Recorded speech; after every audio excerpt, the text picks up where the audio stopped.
నేను 2019 నుంచి 21 వరకు జరిగిన మొదటి బోర్డ్ మెంబర్గా, మెయిన్ బోర్డులో పర్చేస్ కమిటీలో మెంబర్గా ఉన్నాను.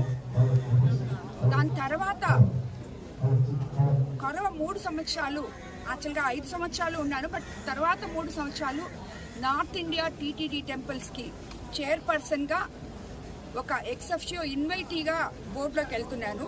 సో లాస్ట్ 3 సంవత్సరాలు బోర్డుతో ఏ విధమైనటువంటి సంబంధం లేదు నాకు.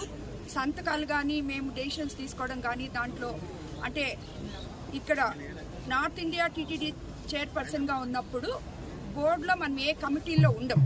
బట్ 19 నుంచి 21 వరకు మాత్రం ఆ 2 సంవత్సరాలు మొదటి బోర్డులో నేను మెంబర్గా ఉన్నాను, పర్చేస్ కమిటీలో ఉన్నాను.